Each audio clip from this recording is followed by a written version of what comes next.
In our modern society, it has become increasingly easy to communicate with other individuals via the internet. Our community has developed in such a way that it is no longer integral to talk face-to-face with other people. However, has the internet taken our relationships with others too far? The knowledge issue we will be focusing on today is, can you develop a successful relationship without meeting your partner in person? In order to discuss this, we first need to define some terms. A relationship can be defined as an emotional or sexual connection between two people, in simpler terms, being in love. For the purpose of this presentation, we will consider a relationship as being an agreement between two people who consider themselves as dating, engaged, married, or in love. Furthermore, a discussion of the word successful is necessary. A successful relationship can be seen as one that is open, honest, trusting, and lasting. So this is how online dating works. It's basically to allow singles to meet and communicate over the internet.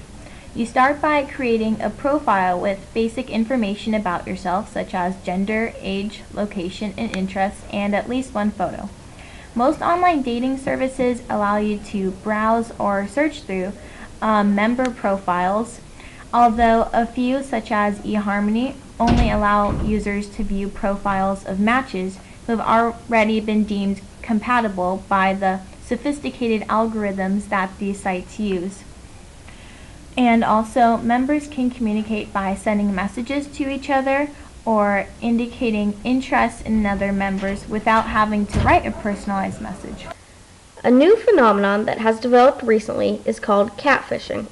The term developed from the documentary Catfish, in which photographer Yaniv Schulman recorded the development of his romantic Facebook relationship with a woman named Megan. However, when Neve became suspicious and showed up at her house, it turns out that Megan was really Angela. Therefore, a catfish is someone who creates a fake online profile with someone else's pictures and information in hopes of catching a boyfriend or girlfriend. Catfishing, then, is the process of debunking an online relationship, or trying to figure out if your significant other is who he or she says they are. The term came about when Vince, Angela's real-life husband, told a story to Neve. He said that when codfish are being transported, their inactivity leads to decreased muscle mass, or the part of the fish that is good to eat. Catfish are then put into the tanks to invigorate the cod and keep them active. Vince and Neve came to the conclusion that people like Angela are catfish, stirring up others and keeping them active. People have been doing this without considering the ethical implications of their actions. Is it ethical to create an online profile to find dates? Do the catfish intend to harm their dates, or do they simply want attention? Catfishing would not have developed if people were not making these fake online profiles. Because of the emotional desire for people to find love, they will go to extreme lengths in order to find love. Furthermore, catfishing would not occur if people did not have an inherent fear and skepticism about what they see on the internet. We have been told since the beginning of the internet that strangers are not to be trusted. We therefore perceive people on the internet differently than we do people in real life. A real-life example of catfishing occurred recently with the case of Manti Te'o, an American collegiate football player at the University of Notre Dame. In the fall of 2012, Te'o told many media outlets that his girlfriend, Stanford University student Lene Kekua, and his grandmother had died on the same day in September. The media considered his situation and his perseverance in the sport despite this tragedy, and he subsequently became a leading candidate for the prestigious Heisman Trophy. After receiving an anonymous tip, reporters for the sports blog Deadspin conducted an investigation and published their findings on January 16, 2013, that Kekua did not, in fact, exist, and was actually the online persona of family friend Renaya Tuiasosopo. Although Te'o might have actually believed his relationship was successful, due to catfishing, we have been enlightened to the fact that his online relationship was not successful. Furthermore, After his relationship disintegrated, evidence was found that Manti Te'o was involved in the hoax and was not actually the victim in this situation. This is just one example of a failed online relationship. It shows that no matter how much we believe we love someone, it is nearly impossible to really know that person from a social networking or dating website profile. Manti Te'o might have actually believed that Lene Kukua was a real person and was his girlfriend. But no matter how much he talked to her online, he could never truly know her, or should we say him. This, however, brings up another knowledge issue.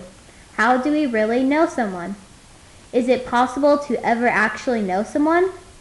While it can be argued that we can never understand another individual without actually being inside his or her mind, we clearly know our close friends and family due to repeated interactions and conversations with them.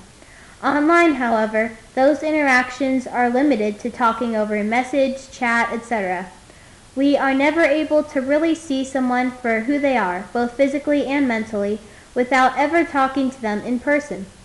It can then be concluded that you cannot have a successful relationship without actually knowing someone, that is, without ever meeting them in real life. You have to meet with someone to get an accurate sense of who they actually are. On the internet, various ways of knowing are involved with getting familiar with someone. Language is obviously a large part of talking online. People interpret word choice and tone differently when all they see is the text. For example, have you ever text messaged someone jokingly and they did not understand the sarcasm or the joke? If I texted my friend this message, it can be interpreted in two different ways because of the fact that it is just text. It could mean, "I'm so mad at you," or "I'm so mad at you." This is because language can be interpreted differently when we are reading it and not hearing it. I'm sure that there are people out there who are dating online and truly believe their partner is being honest and open with them. However, it is inevitable that these relationships will not work out. Just like Manti Te'o's case, eventually truths will come out that contradict the persona presented online. This again brings up another knowledge issue. Is catfishing, trying to determine if an online partner is real or not, ethical? What if it ends with one or both of the people becoming heartbroken? As is often the case with catfishing, one person turns out not to be real, and the other gets hurt.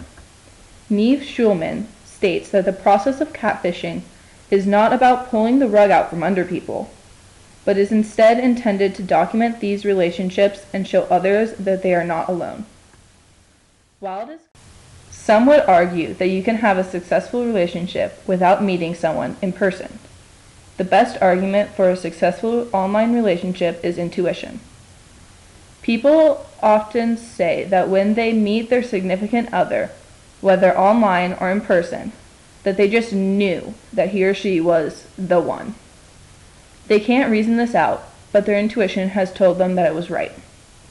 Furthermore, religion plays a large part into the argument that you can have a successful online relationship. People are often more likely to date others of their own religion. While it may be difficult to tell someone's religion just by talking to them, the internet makes it easy. Most dating websites or social networking profiles have a specific spot for you to name your religion, and will often match you with another based on that criterion. There are even dating websites that cater directly to one religion, such as Christian Mingle, Jewish Friend Finder, and Muslim and Single. Apparently, some people think that anyone who shares their beliefs must be good dating material.